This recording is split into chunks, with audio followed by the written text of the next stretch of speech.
Assalamualaikum warahmatullahi wabarakatuh.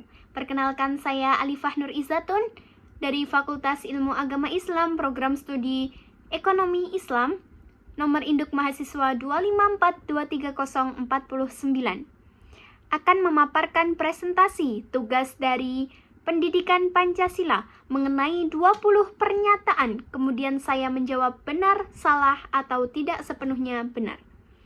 Baik, langsung saja memasuki bab pertama, yaitu urgensi pendidikan Pancasila. Pernyataan pertama, apakah pendidikan Pancasila di perguruan tinggi terutama ditujukan untuk menghafalkan rumusan 5 sila agar tidak terjadi disorientasi nilai? Menurut saya salah. Karena pendidikan Pancasila di perguruan tinggi ini bukan bertujuan untuk sekedar menghafalkan dan juga melafalkan rumusan 5 Pancasila saja, tetapi tujuan utamanya adalah membentuk karakter dan kesadaran nilai dalam diri mahasiswa itu sendiri. Jadi, mahasiswa bukan hanya tahu tentang bunyinya, tapi juga mampu memahami maknanya dan mengamalkan dalam kehidupan sehari-hari. Dengan begitu, Pancasila akan benar-benar menjadi pedoman hidup, bukan hanya sekedar hafalan. Masuk kepada pernyataan kedua. Apakah output utama pendidikan Pancasila adalah civic virtue, gabungan pengetahuan, sikap, dan kebiasaan bertindak kewarganegaraan? Menurut saya, benar. Karena tujuan akhir Pancasila adalah membentuk civic virtue tadi, yaitu warga negara berpengetahuan, berkarakter, dan mampu bertindak sesuai dengan nilai-nilai Pancasila, di mana artinya mahasiswa tidak hanya memahami teorinya saja, tetapi juga membiasakan diri bersikap jujur, adil, toleransi, serta aktif berkontribusi positif bagi masyarakat, nusa, dan bangsanya. Pernyataan ketiga, apakah integrasi Pancasila dalam kurikulum cukup melalui mata kuliah wajib saja, atau pengarus utamaan nilai dalam budaya kampus bukan keharusan? Oke, menurut saya tidak sepenuhnya benar. Karena pengajaran Pancasila itu tidak cukup hanya melalui mata kuliah wajib saja. Nilai-nilai juga harus diterapkan dalam budaya kampus, kegiatan organisasi, dan kebijakan universitas. Dengan begitu, semangat Pancasila benar-benar hidup dalam perilaku dan kebiasaan seluruh sivitas akademika, bukan hanya di ruang kelas. Masuk bab selanjutnya, yaitu tentang metode pendekatan Pancasila. Pernyataan keempat, apakah pendekatan yuridis menegaskan bahwa Pancasila sah sebagai dasar negara karena dicantumkan eksplisit pada batang tubuh Undang-Undang Dasar 1945? Menurut saya, salah. Karena Pancasila itu tidak dicantumkan di dalam batang tubuh, tapi dalam pembukaan Undang-Undang Dasar 1945. Disitulah Pancasila ditegaskan sebagai dasar negara yang menjadi sumber dari segala sumber hukum. Jadi, pendekatan yuridis itu menekankan kedudukan hukum Pancasila yang bersifat fundamental dan mengikat seluruh peraturan di Indonesia. Memasuki pernyataan yang kelima. Apakah pendekatan historis menegaskan kesinambungan nilai dari gotong royong hingga rumusan tanggal 18 Agustus 1945? Menurut saya, benar. Pendekatan historis melihat bahwa Pancasila itu lahir dari budaya bangsa itu sendiri, seperti semangat gotong royong, musyawarah, persatuan yang sudah ada jauh sebelum kemerdekaan. Jadi, nilai-nilai itu kemudian dirumuskan dan disahkan menjadi dasar negara pada tanggal 18 Agustus 1945. Memasuki pernyataan yang keenam. Apakah pendekatan filosofis hanya menyentuh aspek ontologis, epistemologi, dan aksiologi, berada di wilayah etika terapan, bukan kajian Pancasila? Menurut saya, tidak sepenuhnya benar. Karena pendekatan filosofis Pancasila mencakup 3 aspek, yaitu yang pertama ada ontologi, yang kedua epistemologi, dan yang ketiga aksiologi. Artinya, Pancasila membahas hakikat manusia, cara memperoleh kebenaran, dan tujuan hidup yang baik. Jadi, bukan hanya aspek ontologi saja, tetapi mencakup seluruh nilai-nilai kehidupan. Lanjut ke pernyataan berikutnya. Pendekatan kultural memosisikan Pancasila sebagai produk budaya yang statis agar nilai tidak berubah oleh zaman. Menurut saya salah. Karena Pancasila memang berakar pada budaya bangsa, tapi bukan berarti statis.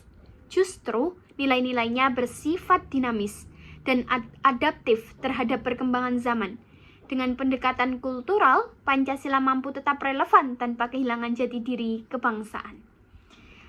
Kemudian yang selanjutnya kita masuk ke bab 3 tentang Pancasila sebagai sistem ideologi. Memasuki ke pernyataan ke-8.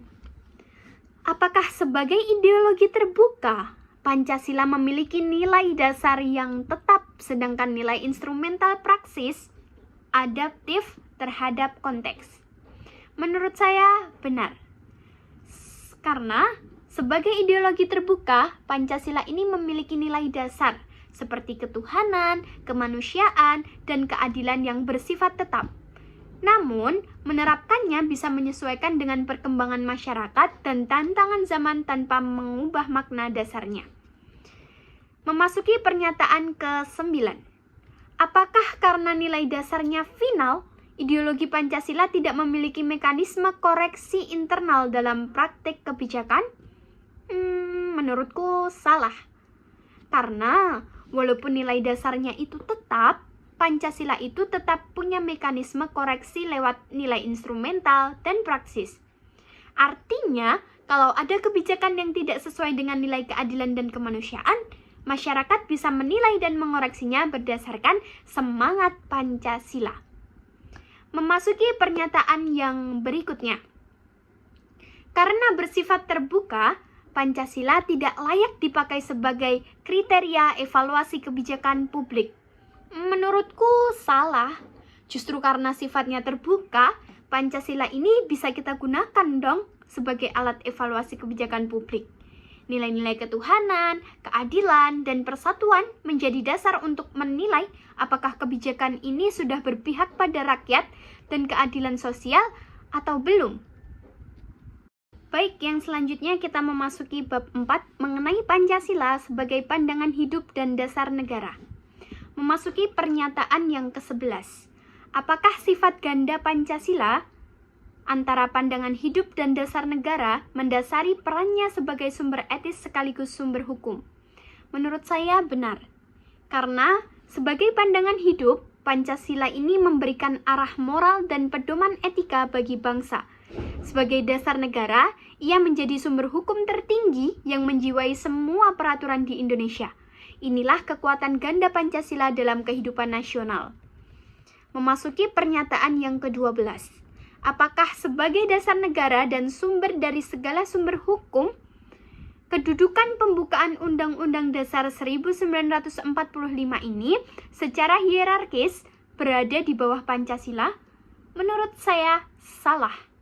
Karena secara filosofis, Pancasila memang lebih tinggi karena menjadi sumber nilai dari pembukaan Undang-Undang Dasar 1945.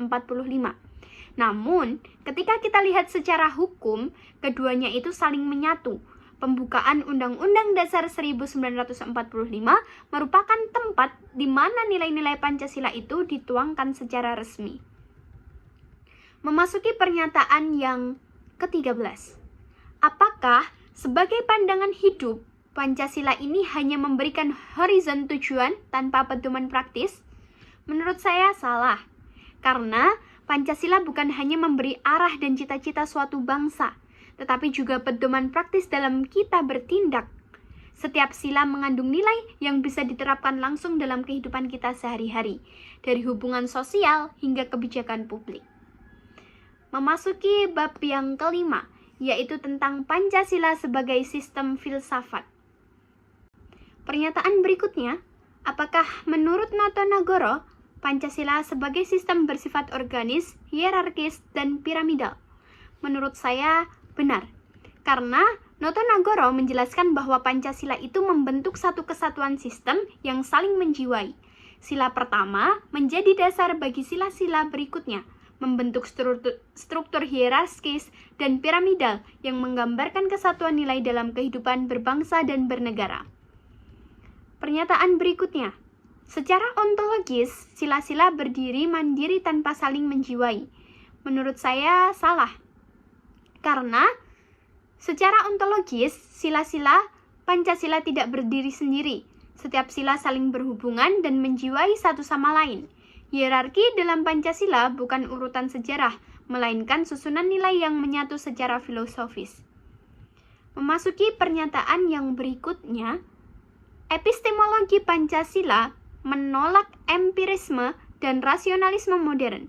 Menurut saya, tidak sepenuhnya benar. Karena epistemologi Pancasila ini tidak menolak ilmu modern, tetapi mengarahkan ilmu agar berdasarkan atau berlandaskan nilai ketuhanan dan moralitas. Artinya, ilmu pengetahuan harus digunakan secara etis, bukan semata-mata demi keuntungan dan kekuasaan. Masuk ke pernyataan berikutnya. Apakah aksiologi Pancasila hanya mengakui etika kebijakan sebagai pendekatan yang sah? Menurut saya salah. Karena aksiologi Pancasila mencakup semua bentuk etika, kebajikan, tanggung jawab, dan tujuan. Semua diarahkan untuk mewujudkan kehidupan yang baik, adil, dan selaras antara individu, masyarakat, dan Tuhannya. Kemudian memasuki bab ke-6 mengenai Pancasila sebagai sistem etika. Pernyataan berikutnya adalah apakah etika Pancasila ini menuntut keseimbangan hak dan kewajiban, kebebasan berekspresi dibatasi tanggung jawab, menjaga ketertiban dan persatuan. Menurut saya benar. Karena dalam Pancasila, kebebasan harus berjalan seimbang dengan tanggung jawab. Setiap orang bebas berpendapat, tapi tetap wajib menjaga ketertiban persatuan. Inilah wujud etika Pancasila yang menjunjung keseimbangan antara hak dan kewajiban. Pernyataan berikutnya, tolak ukur etis Pancasila adalah kepatuhan pada hukum positif semata. Jawabannya salah. Karena etika Pancasila tidak berhenti pada hukum positif saja. Sesuatu bisa legal tapi belum tentu bermoral. Ukuran etika Pancasila adalah keadilan dan kemanusiaan yang melampaui batas formal hukum.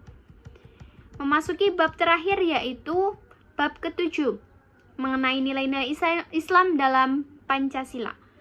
Memasuki pernyataan yang terakhir ke-20 yaitu apakah koherensi Pancasila dengan ajaran Islam ini tampak pada sila ketuhanan dengan prinsip maqasid al-syariah, juga sejalan dengan kemanusiaan, persatuan, musyawarah, dan keadilan sosial. Benar, karena nilai-nilai Islam itu sangat sejalan dengan Pancasila. Dengan prinsip maqasid al-syariah itu, seperti menjaga agama, akal, dan keadilan, selaras dengan Pancasila, terutama ketuhanan, kemanusiaan, dan persatuan. Nah, mungkin cukup ini saja presentasi yang dapat saya sampaikan. Kurang dan lebihnya saya mohon maaf sebesar-besarnya. Wassalamualaikum warahmatullahi wabarakatuh.